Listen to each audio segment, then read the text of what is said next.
जय हिंद दोस्तों आज हम मैथ में लाभ हानि के कुछ क्वेश्चन देखेंगे और ये बहुत ही इंपॉर्टेंट क्वेश्चन एसएससी के लिए, रेलवे के लिए, एमटीएस वगैरह जो भी आप एग्जाम देते हैं बहुत ही इंपॉर्टेंट क्वेश्चन है। तो इसको सीखिए और इस तरह के क्वेश्चन आपको जरूर टकराया होगा कहीं ना कहीं, तो इसको देखिए। यदि आपका कंसेप्ट क्लियर नहीं है तो आप जहाँ एग्जाम पेज को जरूर सब्सक्राइब कर लें और दोस्तों में शेयर करें। तो इसमें एक जो क्वेश्चन कहता है वो कहता है एक व्यक्ति ने 60,000 रुपया, कितने में, 60,000 रुपया में प्रत्येक में 2 कार बेची, यानी दोनों कार का जो सेलिंग प्राइस है वो 60,000 रुपया है। मतलब पहली कार भी 60,000 में बेचता है, दूसरी कार भी 60,000 में बेचता है। एक पर उसे 20% का लाभ होता है जबकि दूसरे पर उसे 20% की हानि होती है। एक पर 20% लाभ, दूसरे पर 20% की हानि। तो कहता है ऐसे में लाभ या हानि का प्रतिशत ज्ञात करो। ओवरऑल उसे कितना परसेंट प्रॉफिट या लॉस होता है ये हमें निकालना है। तो हम क्या करेंगे, ऐसे में सक्सेसिव परसेंट वाला जो फॉर्मूला है वो लगा सकते हैं आप यहाँ पर। कहता है एक कार पर 20% का क्या होता है, प्रॉफिट होता है। तो प्रॉफिट होता है 20% का, लॉस भी होता है 20% का। तो प्रॉफिट परसेंट, लॉस परसेंट और माइनस आप क्या करेंगे, दोनों को गुना करके, यानी 20% गुने 20%, यानी 20 गुने 20 बटे 100 आप कर लो। ये सक्सेसिव परसेंट, ये परसेंट वाला फॉर्मूला आप लगा सकते हैं। तो 20 कट गया और ये बच गया 2 जीरो से 2 जीरो काटो, यानी 4% माइनस में, यानी यहाँ पर माइनस साइन बताता है कि उसे 4% का नुकसान हुआ है। तो इस तरह के क्वेश्चन को बड़ी आसानी से आप कर लेते हैं। तो यहाँ पर आंसर क्या हो जाएगा आपका बी, 4% का हानि। यानी सक्सेसिव परसेंट वाला जो फॉर्मूला है वो है ए माइनस बी माइनस ए गुने बी बटे 100। यानी कहने का मतलब ये हुआ कि प्रॉफिट परसेंट, लॉस को माइनस में लिखा जाता है, माइनस ए गुने बी बटे 100। इस तरह से आप इस क्वेश्चन को आप कर सकते हैं। यदि दोनों वृद्धि हुआ रहता, मतलब पहले में भी प्रॉफिट रहता, दूसरे में भी प्रॉफिट रहता, दूसरा भी 20% प्रॉफिट पे बेचता, तो ये सारे प्लस बना देते आप। तो इस तरह से इस क्वेश्चन को करते हैं। इसको देखना है आपको। तो ये क्वेश्चन देखते ही बन जाता है, इसमें कलम पकड़ने की जरूरत नहीं होती है।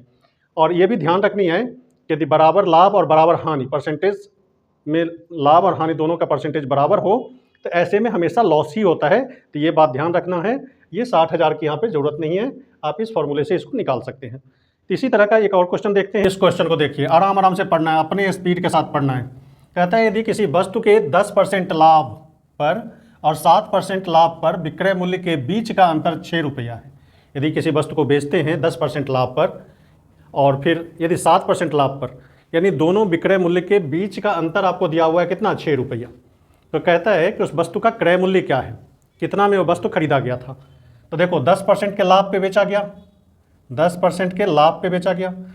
यदि 10% के लाभ पे न बेच के 7% के लाभ पे बेचा जाता तो 10% और 7% के बीच का डिफरेंस कितना होता। तो 10% लाभ पे बेचा गया, 7% लाभ पे बेचा गया, दोनों का जो डिफरेंस है, अंतर है, वो कहता है 6 रुपया है। यानी दोनों के विक्रय मूल्य के अंतर कितना है, 6 रुपया। तो परसेंटेज में देखते हैं 10 घटे 7 यानी 3% का अंतर आता है। और ये अंतर रुपया में कितना है, 6। तो 1 यूनिट का मान कितना हो जाएगा, यानी 2। 1% बराबर 2 हो गया। तो 100% बराबर कितना, क्रय मूल्य कितना होगा, 100%। तो ये हो जाएगा 200, यानी 1 को 100 से गुना किया तो 2 को 100 से गुना करेंगे 200, यानी हमारा आंसर क्या हो जाएगा, 200 रुपया। तो इस तरह से इस क्वेश्चन को सोच सकते हैं। विक्रय मूल्य का अंतर दिया हुआ है 6 रुपया, यहाँ पर परसेंटेज में 10%, 7% घटाएंगे 3% बराबर 6 रुपया के बराबर। तो 100% कितना हो जाएगा, 3% बराबर 6 रुपया, तो 100% कितना हो जाएगा, 200। तो इस तरह से इस क्वेश्चन को बनाएंगे। अगला क्वेश्चन एक देखते हैं और इसको सीखिए आप। मैं आती हो तो आप झा एग्जाम पेज को जरूर सब्सक्राइब कर लेना, दोस्तों को बताना, ताकि हमें भी थोड़ा सा प्रोत्साहन मिले, ताकि हम भी अच्छे अच्छे क्वेश्चन ले पाएँ, आपको एक अच्छा प्लेटफॉर्म मिल पाए। तो आप देखिए इसको कि एक व्यक्ति एक टेबल को 2800 रुपया में खरीदता है। कितना में खरीदता है, 2800 रुपया में, और उसे 12% की हानि पर बेच देता है। 2800 में खरीदता है और 12% की हानि पर बेच देता है। तो कहता है विक्रय मूल्य निकालो।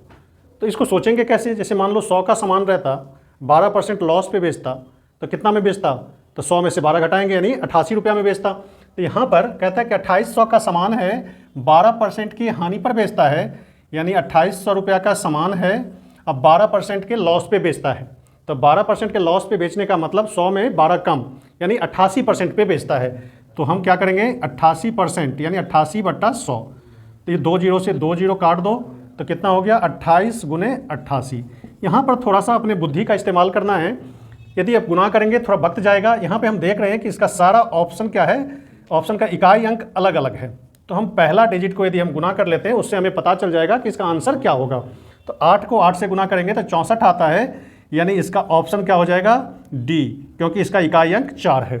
तो जितने भी सीखने वाले अभी शुरू में जो करते हैं बच्चे, शुरू तैयारी करते हैं, तो उसको सीखने के लिए आपको ऐसे छोटे छोटे क्वेश्चन आपको ज़रूर प्रैक्टिस करना होता है, और इस तरह के क्वेश्चन को आप बड़ी आसानी से बना लेंगे। ये रेलवे एनटीपीसी में पूछा हुआ क्वेश्चन है, तो इस तरह के क्वेश्चन भी रहते हैं। सारे बड़े क्वेश्चन नहीं होते, बड़े क्वेश्चन इक्का दुक्का होगा, जो टाइम टेकिंग होता है तो परेशानी करेगा, सबको करता है। लेकिन इस तरह के क्वेश्चन आपसे छूटना नहीं चाहिए पेपर में, तो इस सबको क्वेश्चन को क्या करना है, ज़्यादा से ज़्यादा प्रैक्टिस करना है। तो इस तरह से इस क्वेश्चन को आप बनाएंगे। अगला क्वेश्चन एक लेते हैं, इसको देखिए, बहुत ही छोटा क्वेश्चन लेकिन बहुत ही अच्छा इस तरह का क्वेश्चन पूछता है। ये पूछा हुआ क्वेश्चन है, कहता है यदि हानि विक्रय मूल्य का 1/8 है, यदि किसी वस्तु को बेचते हैं हानि होता है, वो कितना हानि होता है, तो विक्रय मूल्य का 1/8। तो कहता है कि हानि का प्रतिशत निकालो। तो आप जानते हैं कि हानि प्रतिशत या लाभ प्रतिशत जब कभी भी निकाला जाता है तो क्रय मूल्य पर निकाला जाता है। क्रय मूल्य के हिसाब से हम लाभ परसेंट या हानि परसेंट निकालते हैं। तो यहाँ पर कहता है विक्रय मूल्य जो है वो 1/8 है। क्या है, 1/8 का मतलब विक्रय मूल्य का 1/8 क्या होता है, हानि होता है।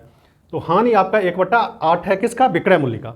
यानी इससे हम ये समझ पाते हैं कि यदि 8 में बेचा गया होगा तो 1 रुपया का हानि हुआ होगा, यानी 8 रुपया में बेचा गया होगा तो 1 रुपया का हानि, क्योंकि विक्रय मूल्य का 1/8 है। यदि विक्रय मूल्य 8 रुपया हो तो 1 रुपया हानि होता है, तो खरीदा कितना में गया होगा, जरा सोचना इसको कि 8 रुपया में यदि बेचता है कोई और 1 रुपया हानि होता है तो खरीदा कितना में गया होगा, तो 9 रुपया में खरीदा गया होगा। तो सीपी कितना हो जाएगा, 9। अब बेचा कितना में, 8 में, एसपी 8, तभी तो हानि होगा। यानी 1/8 होता है विक्रय मूल्य का, ये विक्रय मूल्य का, एसपी का 1/8 हानि होता है। यानी 8 में बेचा गया तो खरीदा गया कितना में होगा, 9 रुपया में। तो हानि परसेंट निकालना है हमें, क्या निकालना है, हानि परसेंट। तो हानि परसेंट क्या हो जाएगा, तो हानि कितना हो गया, 1 रुपया। सीपी कितना हमारा हो गया, 9 × 100, 1/9 × 100 यानी 11.1/9%। तो हमारा आंसर क्या हो जाएगा, 11.1/9%।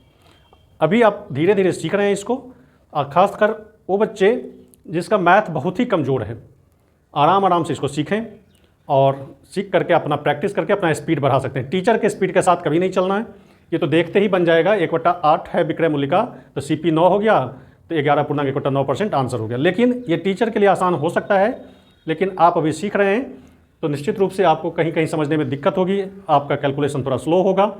तो कैलकुलेशन को फास्ट करने के लिए आप ज़्यादा से ज़्यादा सवाल बनाएंगे तो कैलकुलेशन फास्ट होता है। ये नहीं देखना है कि टीचर इतना जल्दी आंसर निकाल लेता है तो उसका स्पीड इतना होगा। क्वेश्चन को पढ़ के आए रहते हैं, देख के आए रहते हैं, बना के आए रहते हैं, और इस तरह से वो आपको बोर्ड पे दिखाई पड़ता होगा कि बड़ी जल्दी आराम से निकाल लेते हैं। ये काम बड़े आसानी से किया जा सकता है एक टीचर के लिए, लेकिन आप जब सीख रहे हैं तो आप अपने स्पीड से, अपने हिसाब से, अपने दिमाग से प्रैक्टिस करना है, क्योंकि टीचर के हिसाब से चलेंगे तो आपका सिलेक्शन कभी नहीं होगा उस स्पीड के साथ यदि आप चलते हैं। आप अपना स्पीड धीरे धीरे बढ़ाते हुए उसको मेंटेन रखना है। तो हम अगला क्वेश्चन लेते हैं, उस क्वेश्चन को पढ़िए। कहता है एक विक्रेता ने एक बैग को 12% के लाभ पर बेचा, यदि उसने इसे 900 रुपये अधिक में बेचा होता, यानी 12% के लाभ पे बेचता है। कहता है यदि 900 रुपये अधिक में बेचा होता तो 27% का लाभ होता उसे। जितना में बेचता है उससे 900 रुपया ज़्यादा में बेचता तो 27%, यानी लाभ का प्रतिशत बढ़ जाता, यानी 12 से 27 बन जाता। तो कहता है बैग का क्रय मूल्य क्या होगा, बैग का क्रय मूल्य निकालना है। तो इस तरह के सवाल को कैसे बनाएंगे, तो देखो 12% के लाभ पे पहले बेचा जा रहा था, अब बेच रहा है 27% के लाभ पे, तो दोनों का डिफरेंस कितना आएगा, तो 27% माइनस 12%, ये दोनों का अंतर हो जाएगा, यानी दोनों लाभों का अंतर। 12% के लाभ पे बेचता है तो इतना में बेचा होगा, और 27% के लाभ पे बेचा होगा तो इतना। दोनों का डिफरेंस कितना आता है, 900 रुपये अधिक में बेचता है, यानी 900 के बराबर आ जाएगा। तो 27 घटे 12 कितना हो जाएगा, 15%। 15% बराबर 900, तो 100% कितना, तो 1% आपका आ जाएगा। इस यहीं से निकाल लो, 15 छक्के 90, 60 आ जाएगा। 1% बराबर 60, 100% बराबर कितना, तो इधर 100 से गुना किया तो इधर भी आप 100 से गुना कर लो, तो 6000 रुपया। यानी उस वस्तु का बैग का कीमत कितना था, 6000 रुपया। तो इस तरह से आप कंसेप्ट को बेहतर करेंगे। तो आज इस वीडियो में बस इतना ही। अगले वीडियो में हम कुछ नए सवाल लेकर के आएंगे। तब तक आप प्रैक्टिस कीजिए, जम के प्रैक्टिस कीजिए। रोज़ 2 घंटा कम से कम मैथ आपको पढ़ना है, तभी आप किसी एग्ज़ाम में मैथ के क्वेश्चन को हैंडल कर सकते हैं। अब मैथ के बिना कोई भी एग्ज़ाम नहीं होना है आपसे, तो मैथ ज़रूर प्रैक्टिस करें। तो आज इस वीडियो में बस इतना ही। अगले वीडियो में हम कुछ क्वेश्चन लेकर के आएंगे, और तब तक के लिए आप इसको शेयर कर लें। समझ में आ गया हो तो इसको सब्सक्राइब भी कर लें, दोस्तों को बता दें और प्रैक्टिस कीजिए। धन्यवाद।